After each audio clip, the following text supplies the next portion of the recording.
Hey everybody, it's Safi and Marco Dish Out on Movies, the only movie review show on YouTube to review movies in terms of food. It's just Marco here once again, and I apologize that there wasn't any video yesterday. I would have done a video with Safi if I'd had known what was going to happen later on. So while I was in the middle of watching Hell's Kitchen, I got to like the very end, like the last 10 minutes, literally right when the men get taken back to the back room and get kicked out, and then the show cut off. So I was not able to watch the rest of the episode last night. I tried over and over again for like an entire hour. I don't know what happened. It was some weird issue. You know, it's really funny because back when I lived at my house in Xenia, the house that was stolen and destroyed by terrorists, that house was like in the middle of nowhere. It was from the 1800s. And somehow I have much better internet. I have much better TV service there in the middle of Nowheresville. I had like incredible service. And now that I live in this apartment complex that we pay like $1 million for each month, it like the internet's terrible. It's like there's problems like almost every single day, and it's pretty bizarre. It's like, what's up with that? You know, like I have an iPhone 14. I have all the latest, greatest shit, but for some reason, like it's terrible. I don't know. I really don't know. But anyways, that is what happened last night. Or else I would have done the review, and I was also feeling a little ill. I don't know what happened last night. It was like a weird night. It was like, I got like a sinus headache last night, and I was like, oh, shit. But anyways, this Hell's Kitchen, I am reviewing Hell's Kitchen Season 23, Episode 3. This was not really something I was looking forward to because, as I said in the last video, this season feels really predictable. It's just not interesting compared to last season because it feels like you already know everything that's going to happen. There's a lot of chefs there that, frankly, if this wasn't a reality show, Gordon would have probably sent 80% of them home by now. He would have just like lined them up and been like, okay, you're gone, you're gone, you're gone. Oh, you can stay. You're gone, you're gone, you're gone, you're gone, you're gone. Oh, you can stay. And then it would have been like the finale, like right now. And the reason why I say that is because right off the bat, you have these two teams, and one of the teams, the men's team, they are just a complete disaster. They're just like last season to where they can't work together. They're all a bunch of alphas. They all want to be the leader. They all keep talking or they don't talk. They like you either have all of them like talking over each other or you have none of them talking at all. And so Egypt, it's really funny because Egypt is like the black sheep of the team, literally and figuratively. And I'm just kidding about that, but like It really does seem that way, though. Like, nobody likes him on his team. Gordon, at the end of the episode, even says, Egypt, they have a vendetta against you. And he's like, I know, this is not a game, it's real life. He's like... And I gotta be honest, I don't like Egypt either. He comes off as really pompous in a way where it's sad because it feels like he has good intentions. It feels like he is a good chef. He can cook. But the way that he comes off is so bad. And it's just so, like, off-putting. And I can relate to that because I've had problems with that as well. I had a call yesterday with someone and she got this terrible impression of me because I'm making movies all by myself. You know, as if that's, like, a bad thing. You know, and so I can totally relate to that. It's just like, you know, what are you going to do? You just got to not give a fuck. You know? I mean, look at the two people who are running for president right now. Do you think either of them do you think that they care about what people say about them and what people call them and the impression that they give off? No, they really don't, and that's why they're some of the yeah. Well, but Egypt is better than both of them though, and so he tells everyone he wants them to amp up, and then they're like, "Yeah, fuck you." Because they're just a disaster of a team. I mean, they just will not work together. They won't sit down and have that cliche moment. You know that moment in the movie where the team sits down and they all get to know each other, and you got a guy, he's like, I'm from Brooklyn. I have a wife and children. I like to play baseball sometimes. And then you have a guy and he's like, I'm from Minnesota, and I like to eat nachos and watch The Bachelor sometimes. It's like there's not been anything like that so far because this men's team is such a disaster. So and right off the bat, as I predicted, Lulu, one of the women, she is forced to join the men's team to even out the teams. And she comes off as like really excited to join them so that she can shape them up and help them win. And they do this pickleball game to get ingredients for a challenge. And the funniest part was Kyle took like 1 million tries to get something. That was really funny. At one point I was like, are they going to get someone else to step in for him? Like, but no, he had to do it like 1 million times. Excuse me, sorry. So they have to pickle their food, and they have to pickle something on their food, and it's like a pickling dish. I mean, this episode is like called In a Pickle, which, speaking of pickles, we'll talk about that pretty soon, because I have a good pickle story. That sounds kind of gay, okay? Lulu, though, she makes the men's team talk to each other and points out that that's why they lost in the last 2 episodes. And this is the point where I could tell, like, Egypt is a black sheep of the team, because they listened to her fully, and they did everything she said. But Egypt, he is really upset because he said that at the beginning of the episode, and they didn't listen to him. So that just pointed out, like, he is probably going to be sent home soon. Because this is a situation like with Trev from a couple of seasons ago, where I honestly thought Trev deserved to be in the finale. He was lifetimes better than most of the other people there in that season. I think it was All-Stars or something, and he got sent home like way too early because the people on his team were bullying him, and they had a vendetta against him. And it just, at some point, it's like, Gordon was like, I think he said, if your own team doesn't believe in you, then you're not going to be able to be a head chef or something like that. And it's like, this is a similar situation where he might have good intentions, but just the way that he comes off, nobody's going to listen to him, and just everyone hates him. And next episode, it looks like he's going to get emotional and personal, and that's going to make them even more upset, because they're going to be like, they're going to be like, you're weak and you can't handle being in the kitchen or something. I can guarantee it. In fact, I am making a prediction right now. Next week, the men's team loses again, and Egypt gets nominated for being too weak and emotional. Guarantee it. I'm willing to bet right now 1 penny. I'm serious about that.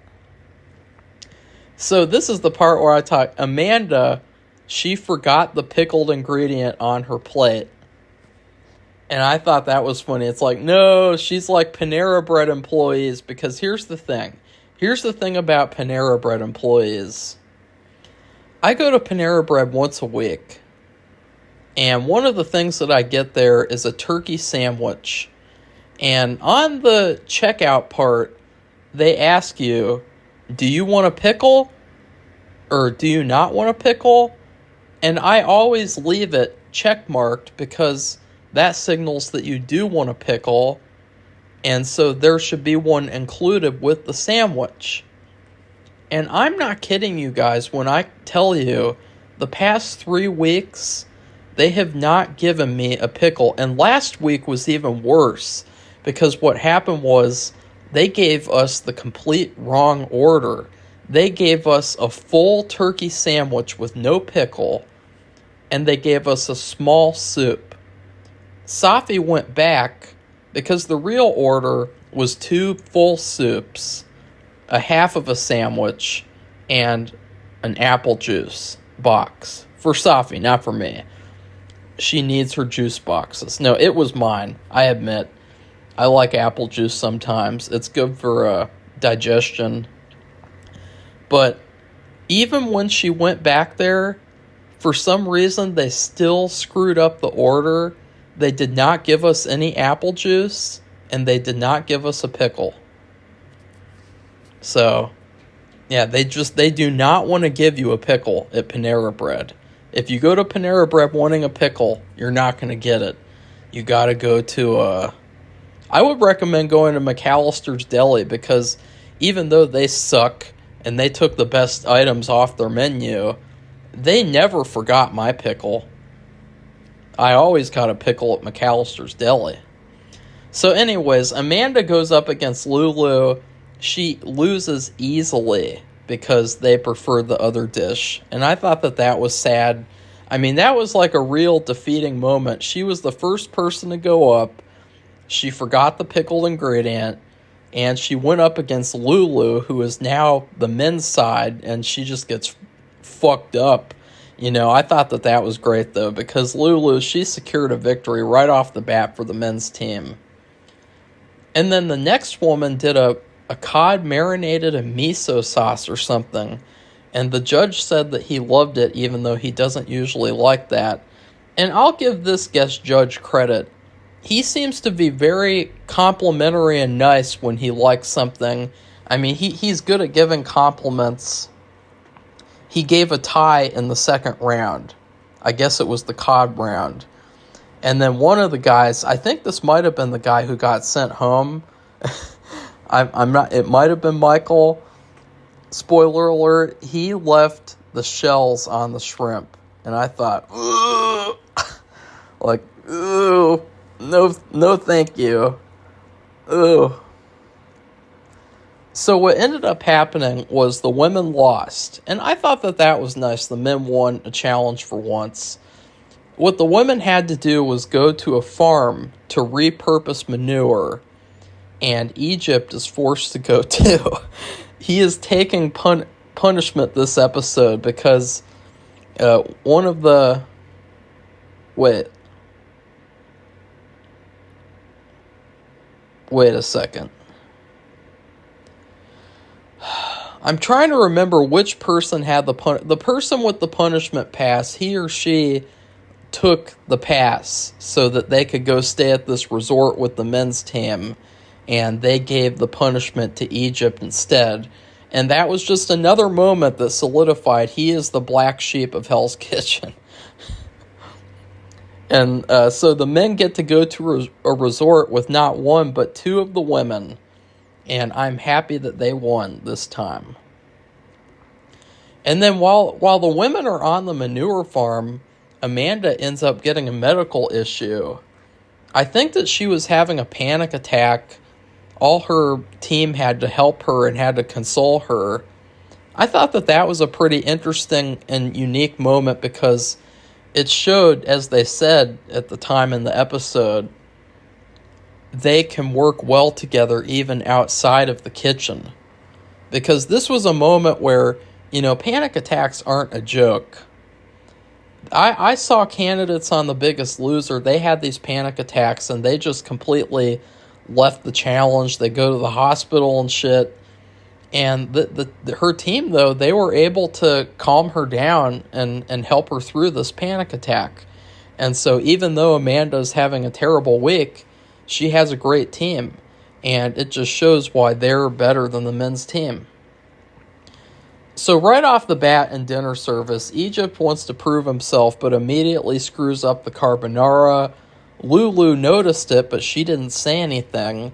Now, I will point out, I think that that's a huge flaw on Lulu's part. A huge character flaw. Because if you see someone doing something wrong, you need to say something.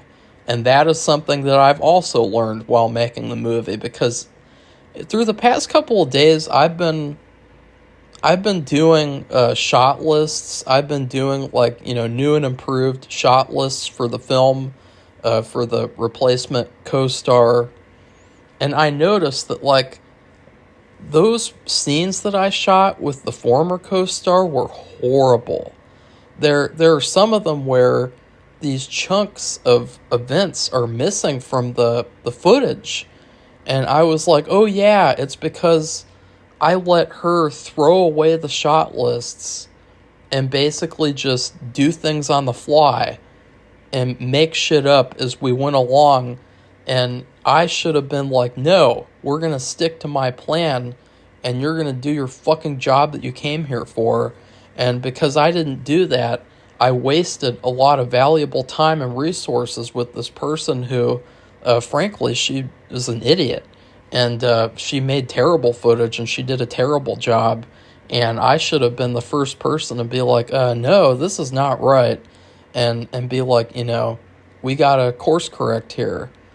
So, and I know that that's personal. I know that I'm taking away from the episode, but I'm just saying, if you see someone doing something wrong and you're doing something important like this or making a movie, then that's the first thing you got to do is say, excuse me, that's not right. We're not going to do it like that, because the footage that I shot without her is really, really good in comparison. It's not perfect. I would still say, yeah, there's a lot of room for improvement for sure. But there's a huge quality difference that you notice because when I stuck to my shot lists, you could tell that things made sense. Things flowed. Things were smooth. So, I'm just saying, Lulu needs to tell Egypt. I mean, she could have done it in a nice way, too. I don't understand. She was like, I don't want to say anything because he's going to get upset and throw a temper tantrum. It's like, no, you gotta step up. You gotta step up and help him. You're not a good, does Gordon think that that's good leadership? That he wants someone to be that when they're his head chef? Someone who won't say that someone's doing something wrong? Fuck that. That's a sign of weak leadership. So Anne-Marie rushed and she put peas in the risotto. That was another mistake. That was the first mistake of the women's team. And then the men's team once again screwed up with scallops. I don't know what it is. Last season, it was lobster. And this season, everyone has issues with scallops. It's really hilarious. They are getting worse. Lulu needs to captain them, but I also think, you know what? We barely even saw or heard about the sous chefs this episode. They might as well not even be there. They're just kind of there in the background and they don't really contribute much of anything to the show at this point. So then Magali Sahali screws up with mashed potatoes. She doesn't taste her own mashed potato, which is about the stupidest thing I've ever heard of. And I gotta say, if I was Gordon, I would have kicked her home this episode. I know that we haven't gotten to that part in the episode yet, but she lied and said that she would never be nominated again. And she screws up this easy mistake by not tasting her own mashed potatoes. I think that is inexcusable. So then the men's team screw up once again with raw lamb. I think they screwed up with that twice. Lulu is the only good male member. And then they get kicked out. And then the women's team got kicked out for raw halibut. But I genuinely felt like they didn't really deserve to be kicked out. I felt like Gordon was just mad at that point because of the men. So he was taking it out on the women. I guarantee it. Magali Sahali gets nominated once again. No surprise. And Anne-Marie. But neither of them end up going home. The men's team, though, before they even nominate people, they had this big soap opera scene in their dormitory. You know, they can't even handle nominating people, barely. You know, like, they tried to put up Lulu, of all people, like someone who came to their team to help them. She helped them win their first challenge, and they repay her by trying to nominate her. But then instead, Michael and Egypt get nominated. Because I was really thankful at that point, because I thought, seriously, like, Lulu is going to get nominated? Like, that just does not make sense. So then Michael gets sent home. Gordon says it's because he wouldn't look him in the eye when telling him why he should still be there. I thought that was kind of weird, because the editors, I think that they missed the mark at that point. They should have highlighted that and played that, you know, that reality show music where it's like, you know, I don't know how to describe that, but it's like the sound that they play when something's wrong or when something's off, like on Kitchen Nightmares when Gordon sees like that there's mushrooms growing in the kitchen or something. You know, they'll play that sound like something's off. They should have done that, and they should have zoomed into his eyes and then zoomed into Gordon's eyes or something, because I didn't even notice that. But that, I mean, I will say, like, I guess, yeah, I mean, he was someone who needed to be eliminated, because after he got eliminated, he admitted on camera that he wasn't even confident he could have run Gordon's kitchen. And then finally, Gordon scolds both teams. Surprisingly, he did not say, Magali Sahali, you lied, and so you're on very thin ice, because that's what I would have done. I wouldn't have said, I would have just, the only thing I would have said was, okay, everyone but Magali Sahali, get out. Magali Sahali, you said last week you wouldn't be up here again. Is your team against you, or are you just a liar? Whatever, okay, I don't need to hear it. Whatever the case, you're on very thin ice, young lady. And then I would have said, get out. You know, the way that he says it. Because at first he's like, okay, everyone out. But then he's like, get out. That's what I would have done. Just so you guys know. I just stepped into Chef Gordon's shoes for the only time in my entire life. So I would give this episode a B. I thought it was pretty good, but I just thought it was more of the same. It was nice to see someone come in and try to help the men's team, though. It would be nice if maybe the men's team could have a comeback in the next couple of weeks or something. I don't know, because at this point, this season is really not interesting to me, as I said last week. You have these two teams. One of them is a decent team. You know, the women's team, they're decent. I mean, some of them are really good. And then the men's team is just not there at this point.